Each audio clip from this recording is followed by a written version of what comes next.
kingdom fungi.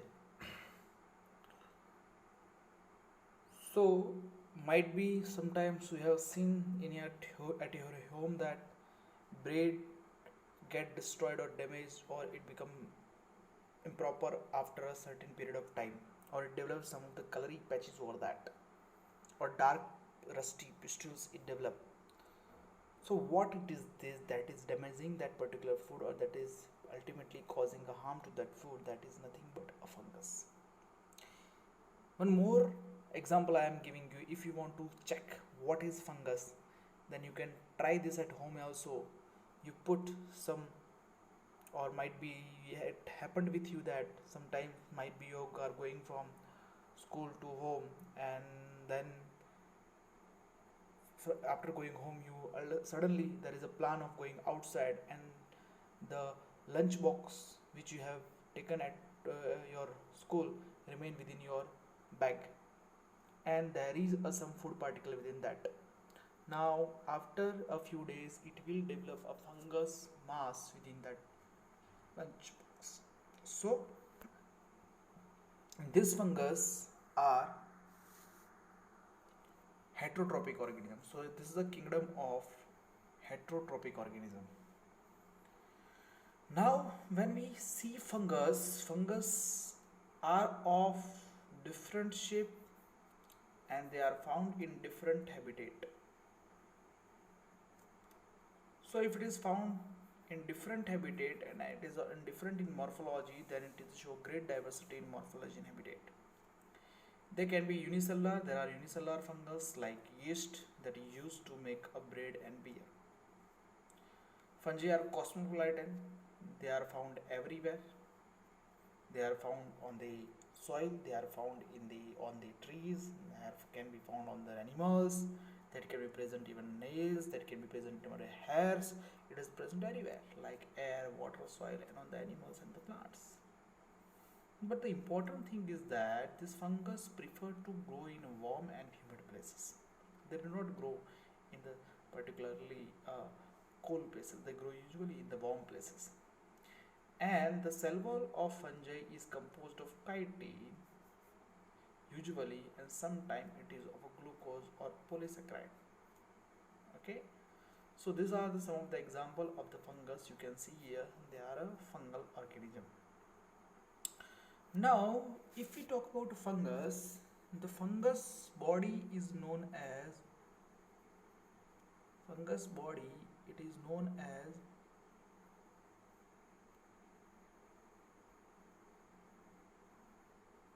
mycelium, and mycelium is made by a group of hyphae. So if you see there are certain hyphae, hyphae are forming a clump. This clump is nothing but a mycelium. But when we see this hyphae are of two types. This hyphae are of two types. This hyphae can be septate, or this can be aseptate. Suppose they are aseptate, means there is no cross wall within this hyphae. Only nucleus you will find like this. Okay, you will not find a cross wall, but in septate you will find a nucleus, but you will find a cross wall between them.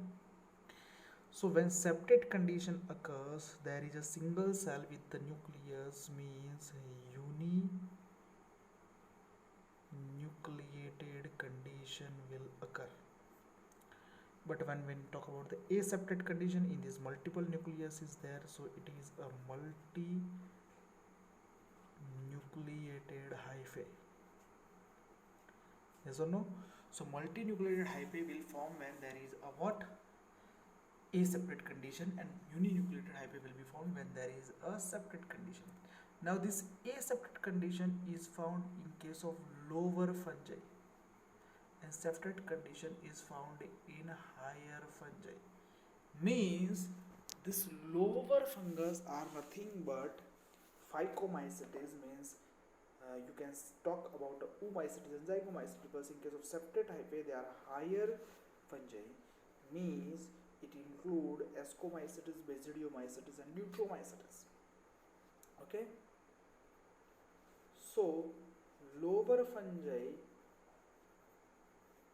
are nothing but they are phycomycetes, and phycomycetes two are belong, that is oomycetes and zygomycetes. But when we talk about a higher fungi, they belong particularly, that is a ascomycetes, basidiomycetes and neutromycetes. Now we remember one more important point with respect to this, that these are the types. Now you should remember one more thing, that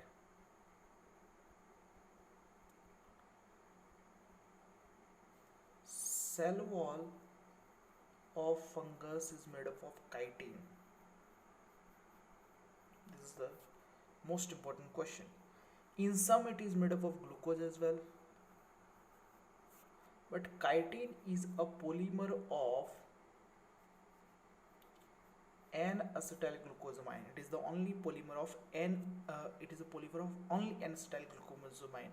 But in bacteria we have studied with respect to peptidoglycan, which is a polymer of NAG, N-acetylglucosamine, and NAM, that is N-acetylgraminic acid. So you should remember this thing. Now one more thing, fungus as have unicisternal Golgi body.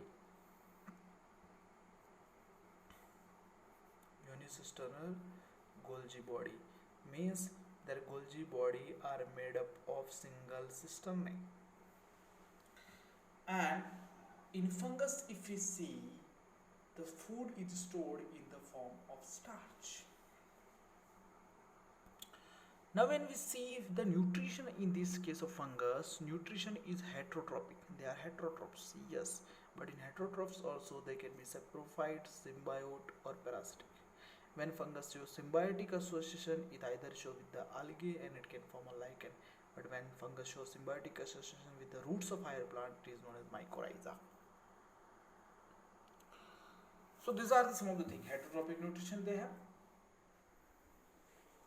Now next we talk another property of this fungus, that is reproduction. Reproduction, you know, that is giving birth to the young ones. In fungus, reproduction is of three types, that is a vegetative, asexual and sexual reproduction. Now in vegetative reproduction, fragmentation can occur, fission can occur or budding can occur. Now in fragmentation, what will happen? The whole body is divided into several fragments due to the any mechanical injury, and that fragment will give rise to the new organism. In fission, the fungus will break into or divide into the two part or two equal part, then it is binary fission, or into multiple part, then it is a multiple fission. Budding, extra protuberance develop, and that is known as budding. Now that is known as bud, and this budding is found in case of yeast. In yeast, budding occurs. Asexual reproduction by the spores, that is by the conidia, sporangiospore and the zoospore, and sexual reproduction by the oospore, ascospore and basidiospore. We have studied with about the vegetative reproduction. Later on we will talk about the asexual reproduction. So now we should focus sexual reproduction, later on we will study. So now we should focus on the asexual reproduction. Now in asexual reproduction, what happens? In asexual reproduction, asexual spore are produced, and these asexual spore are produced by mitosis. So they are known as mitospores. Now in this first type of spore which we talk, that is a zoospore. This zoospore are motile, so they can be uniflagellated or biflagellated. These are wall-less.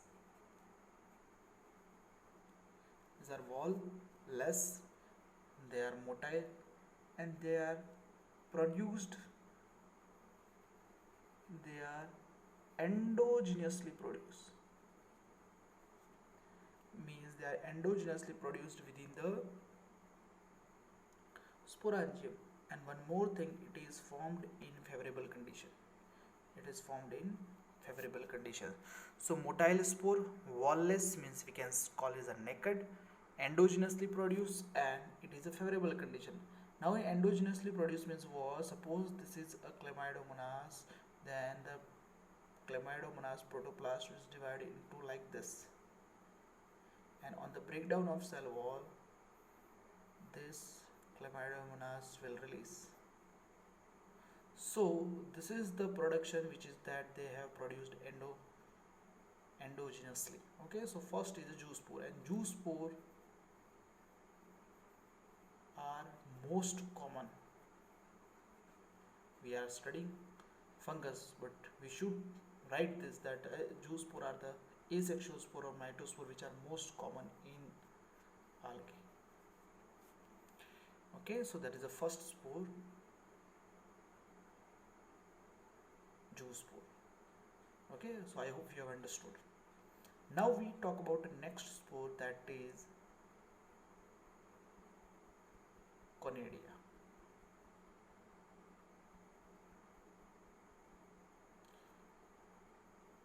That is second spore, conidia. Okay, now conidia are a spore which is non-motile. This is non-motile. It is formed also in favorable condition, and it is exogenously produced. It is produced exogenously on conidiophore. And the example in which this conidium is found, the one of the two most important example, that is Aspergillus and Penicillium.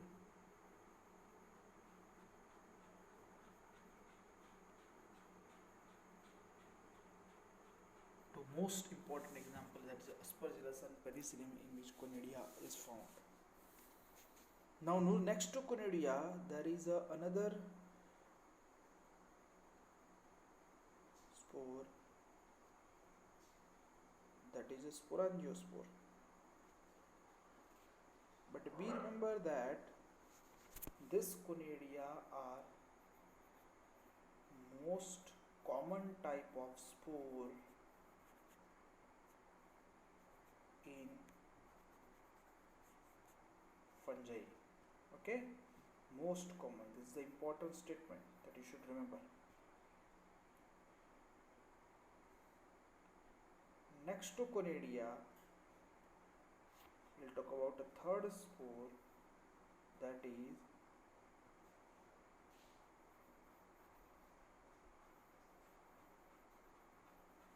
sporangiospore. These sporangiospore are also non-motile,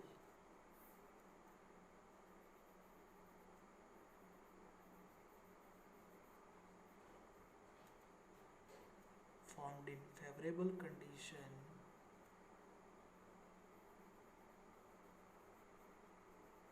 but they are endogenously produced.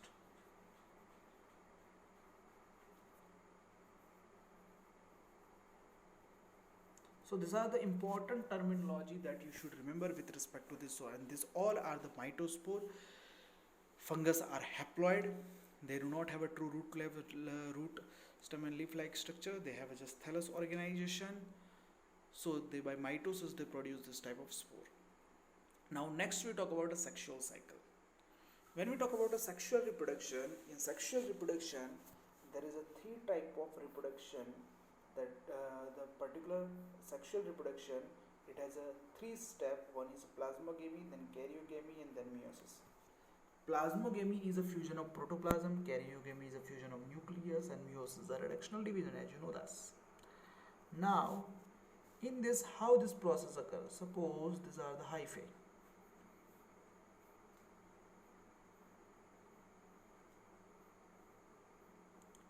One is represented as plus, that is male, one is represented minus as a male. Now, in which plasmogamy will occur, they will form an intermediate one dikaryotic nucleus. So this is known as